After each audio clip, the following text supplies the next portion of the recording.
Yesterday, a terrorist who describes himself as an ethno-nationalist, eco-fascist, semi-right-wing, semi-left-wing, semi-socialist racist opened fire at two mosques in Christchurch, New Zealand, killing at least 49 people. The world is shocked, but to me, the only surprising feature of this attack is that it occurred in New Zealand. Apart from that, I've been predicting attacks like this for years. And you don't need to be a genius to predict these attacks. Anyone who thinks carefully about human nature and the situation we're in can figure out where this is leading. All the way back in 2010, when Nabil and I were arrested and thrown in jail for having a peaceful discussion on a public street, I was pointing out what would happen if our leaders continued to oppress open, honest discussion about Islam. When tensions rise, when people become frustrated, we want them to have a peaceful outlet. We want them to respond with discussion or criticism or even ridicule, but not with violence. When leaders begin blocking discussion or criticism or ridicule, they don't seem to realize that people are going to vent their frustrations in other ways. Here's David Wood in 2010. You see, the mayor's position, let's call it the ostrich approach, will not end well. You can't ignore the conflicts between Islamic law and Western values forever. And if you continue to ignore them, the tension is going to build, and we're seeing this all around the world, until people finally can't take it anymore and people on both sides react in a really bad way because they haven't learned to discuss difficult issues like adults. Our approach is to bring the issues to the surface and to address them. Yes, things can be a bit tense and uncomfortable initially, but in the long run, both Muslims and non-Muslims will realize that we can discuss Muhammad and the Quran and Sharia without resorting to threats, intimidation, violence. The following year, Anders Breivik went on a killing spree in Norway. In his 1,500-page manifesto, he explained why he concluded that violence was the way forward. He said that while growing up, he witnessed numerous instances of violence by Muslims. He came to view Muslim immigration as the primary threat to European civilization and decided that he had to do something about it. However, Breivik said he noticed that whenever people criticized Islam, they were immediately shouted down as racists and bigots. So he came to view speech as pointless. Here's David Wood in 2011, quoting passages from Breivik's manifesto. In the 1990s, when Breivik became convinced that Islam is a threat to European civilization, he decided to go into politics. But he soon realized that anyone who questions Islam is labeled a racist and marginalized. Since Islam was beyond criticism, Breivik came to regard political participation as utterly pointless. It is meaningless to participate in the democratical process when you are not allowed to raise important issues without being subjected to political and social persecution through stigmatization and ridicule. It is time to acknowledge that we, the cultural conservatives of Western Europe, are deceiving ourselves to believe that it is remotely possible to change the system democratically. Breivik realized this in the year 2000. Around the same time, he also concluded that the media has such a stranglehold on public perception, speaking out against Islam is futile. There is no freedom of speech in Europe. If you don't cheer and embrace your own annihilation, you are a racist bigot, an enemy of the establishment, and must be suppressed, ridiculed, undermined, and persecuted.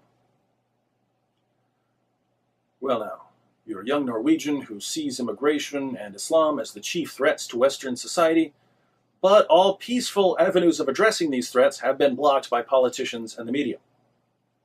What do you do?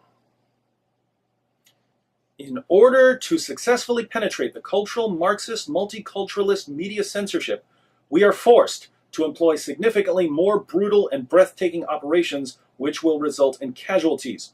In order for the attack to gain an influential effect, assassinations and the use of weapons of mass destruction must be embraced. The primary goal of the shock attacks is not the immediate physical manifestation of the attack, destroying a few buildings, killing a few hundred traitors, but rather the indirect effects.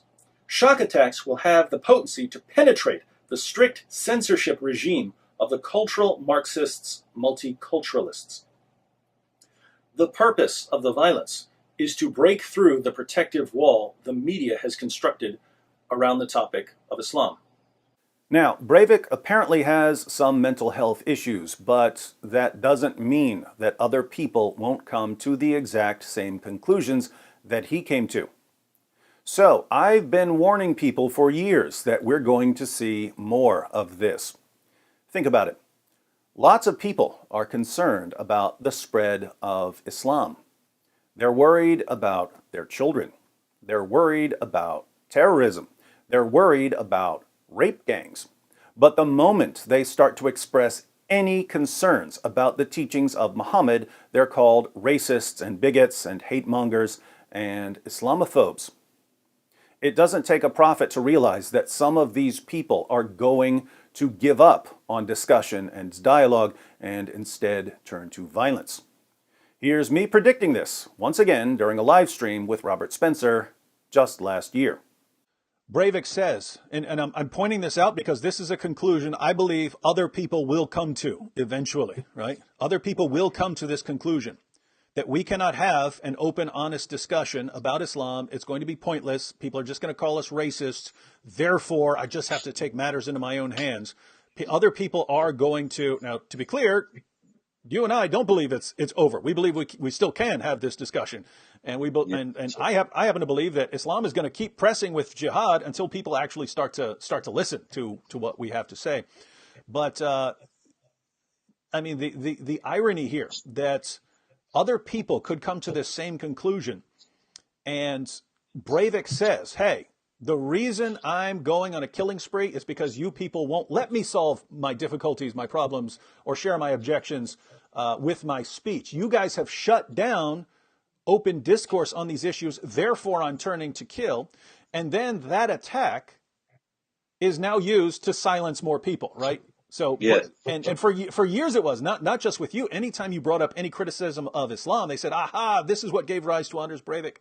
This is the attitude that gives rise to Anders Breivik. And so we have to silence these people so we don't end up with more Anders Breivik. Silencing people is what led to Anders Breivik. But I didn't just predict that more of these attacks were coming. I also predicted how they would be used. Here's what I said last year to people who advocate killing Muslims. If you really believe that slaughtering Muslims is the way forward, what color is the sky in your world if you think that Western governments are going to climb on board your crazy train? We've got jihadis on one side saying, kill the infidels, they're a threat to our way of life. And we've got you on the other side saying, kill the Muslims, they're a threat to our way of life. Perhaps you haven't noticed, but Western governments and the education system and the entertainment industry and the media are in love with all things Islamic. You, the guy typing "nuke Mecca" in the comments section of YouTube, sound like a complete lunatic to them.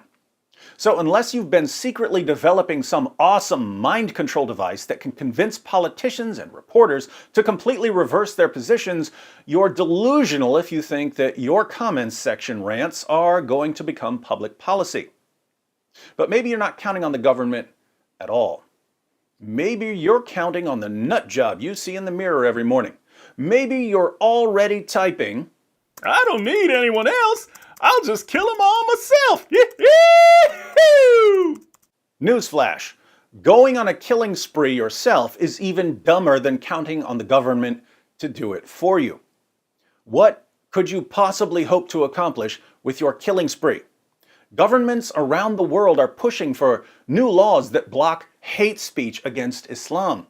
If you start killing Muslims, guess whose crime is going to be Exhibit A for every politician trying to protect Islam from criticism? Yours, genius. Nothing you could do in life would help the global jihad more than violently attacking Muslims. Beyond that, whatever idiotic ideology is rolling around in that head of yours, politicians and the media will lump your views together with people who condemn violence.